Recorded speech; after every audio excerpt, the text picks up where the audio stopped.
السلام عليكم ورحمة الله وبركاته. أهلا بكم أعزائي متابعي إبراهيم المنيسي في كل مكان.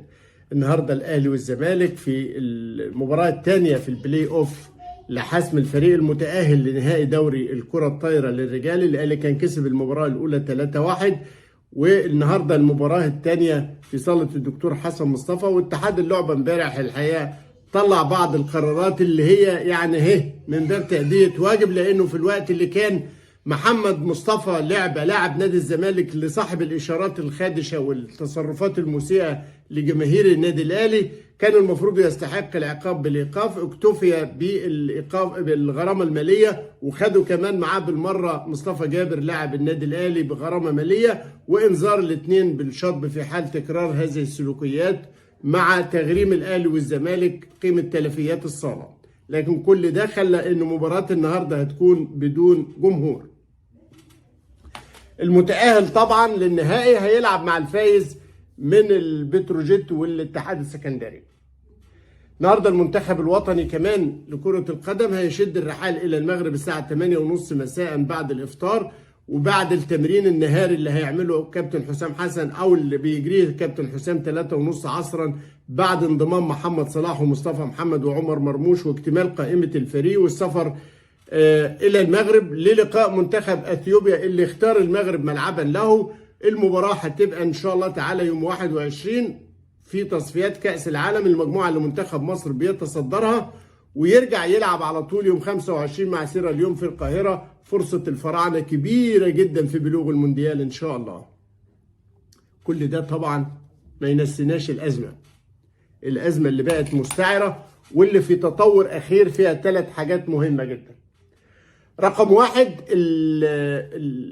اللجنة الأولمبية حددت اللجنة المنوط بيها بحث القضية، وهي مش لجنة جديدة، هي لجنة موجودة في اللجنة الأولمبية في الهيكل التنظيمي للجنة، لجنة اسمها لجنة الهيئات والأندية والقيم باللجنة الأولمبية، وهي بيرأسها الأمين صندوق الرابطة، أمين صندوق اللجنة الأولمبية الأستاذ شريف القماطي. وشريف القماطي راجل ضابط شرطة سابق، وبالتالي خلفيته القانونية كبيرة. ومعاه في اللجنة المستشار محمد مصطفى نائب رئيس النيابة الإدارية، وأيضا رئيس اتحاد التايكوندو، ومعاهم المحامي الدولي المختص في قضايا النزاعات الدولية الأستاذ هيثم علي.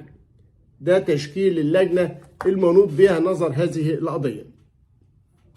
تعرفين امبارح بمجرد ما ياسر إدريس قال إنه الأهلي متحرك بقوة في الموضوع وقدم مستندات ودعم موقفه بمستندات جديدة، الكلمة دي عملت حريقة في 100 عقبة، يعني عملت حريقة جامدة جدا في 100 عقبة وقلق واجري والحق وشوف. والنهاردة منذ قليل طلعوا بيان إن هم عايزين يتدخلوا في القضية. طب القضية أصلا الأطراف بتاعتها الرابطة طلعت قرار ضد النادي الأهلي، النادي الأهلي لجأ ضد هذه الشكوى أو قدم شكوى ضد هذه القرارات.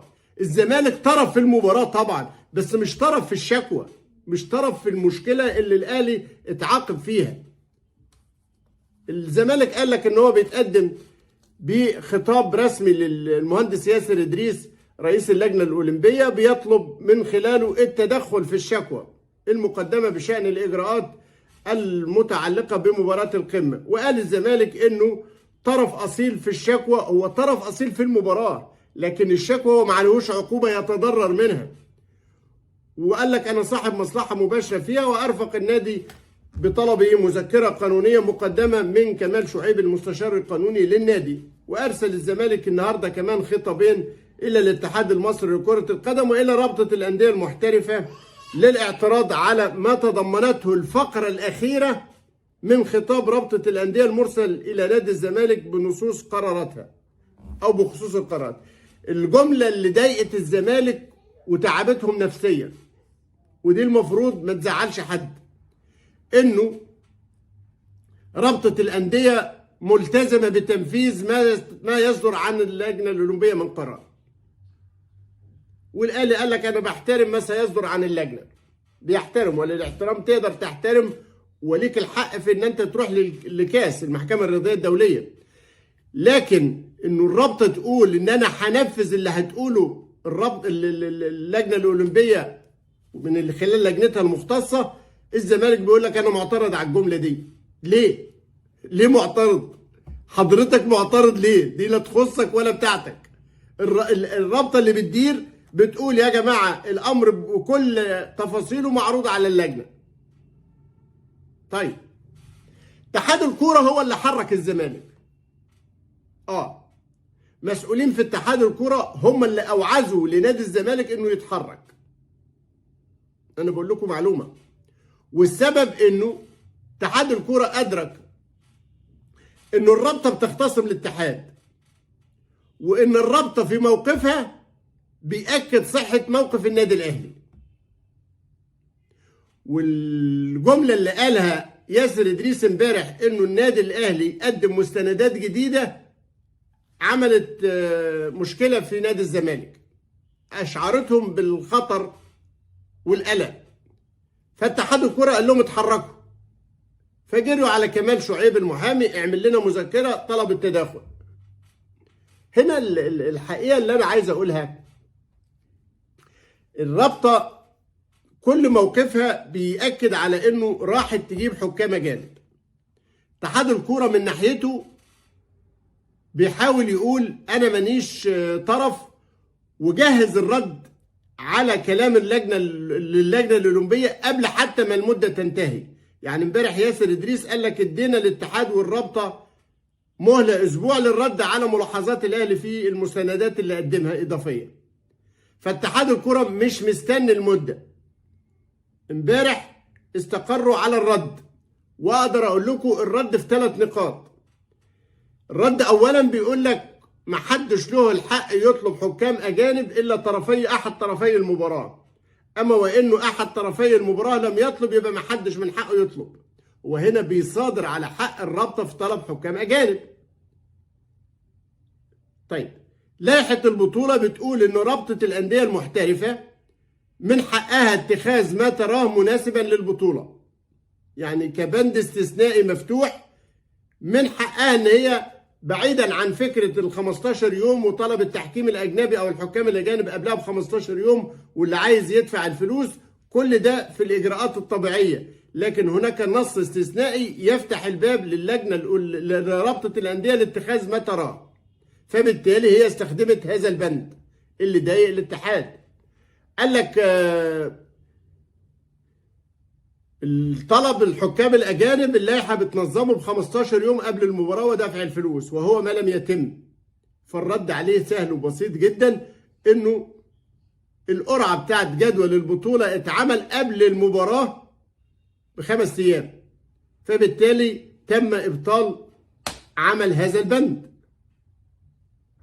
رقم 3 قال لك الاتحاد وحده هو صاحب حق تعيين الحكام. محدش قال لك ان حد تدخل معاك في تعيينات الحكام. ده الناس بتتكلم على انه هيجيبوا تحكيم اجنبي. الجمله اللي ضايقت الاتحاد ضمانا للشفافيه والنزاهه وعداله المسابقه. وهنا يطلع دور ايهاب الكومي. ايهاب الكومي لما قال لك جوه الاتحاد انا بشوف قد ايه الجهود اللي بتبذل لتسهيل حصول بيراميدز على الدوري. الجهود من الاتحاد. ايهاب الكومي كان في الاتحاد ما كانش في الرابطه. فبالتالي الاتحاد شاف ان ده اتهام مبطن ليه هو ان هو بيرتكب تسهيلات لصالح احد المتنافسين. والا الجمله اللي جت في خطاب الرابطه انه ضمانا للشفافيه والنزاهه وعداله التحكيم جمله تضرب في الصميم. فبيرد عليها الاتحاد ان انا المسؤول لوحدي. في كل الاحوال هم جهزوا الرد اللي انا بقوله لكم ده في النقاط ال3 ردا على شكوى النادي الاهلي ومذكرته ومستنداته اللي قدمها لرابطه الانديه اللجنه الاولمبيه من خلال اللجنه اللي انا قلت لكم عليها برئاسه السيد شريف القماطي اللي هتنظر هذه القضيه. معانا المستشار محمد مصطفى والاستاذ هيثم علي. الكلام ده ممكن ياخد قد ايه؟ هم ادوهم اسبوع مهله للرد. اذا ردوا قبل كده، وانا بقول لكم الاتحاد غالبا هيبعت رده بكره، الرابطه هتبعت هي الاخرى ملاحظاتها على اللي جه في مذكره النادي الاهلي، لانه موقف النادي الاهلي موقف شامل متكامل يمس حتى اجراءات القرعه واجراءاتها غير السليمه وشرعيه الرابطه، حاجات كتيره قوي تضمنتها شكوى النادي الاهلي ومذكرته. لكن واضح جدا انه هذه المستندات القويه من النادي الاهلي حركت نادي الزمالك او حركت ناس في اتحاد الكره وحوالين اتحاد الكره، قالوا للزمالك الحق ادخل اطلب تداخل في القضيه. هنشوف اللجنه الاولمبيه هتقول ايه، وهنشوف اداره الازمه دي كلها هتنتهي على ايه، لكنه من الواضح انه بتزداد تعقيدا. لكن ان شاء الله تعالى زي ما انا اكدت لكم موقف النادي الاهلي، وعلى حد تاكيد محامي كبير زي الاستاذ خالد ابو بكر، الموقف القانوني سليم 100%، لانه مستند الى وقائع وحقائق والى اجراءات تمت على الارض بالفعل لاستخدام طاقم تحكيم اجنبي، سواء من قبل الوزير الدكتور اشرف صبحي اللي استخدم طاقم تحكيم سعودي، او من خلال رابطه الانديه اللي اتحركت باموالها ورغبتها وحرصها على سلامه المسابقه لاستخدام اجانب. لكن ايه اللي بيحصل؟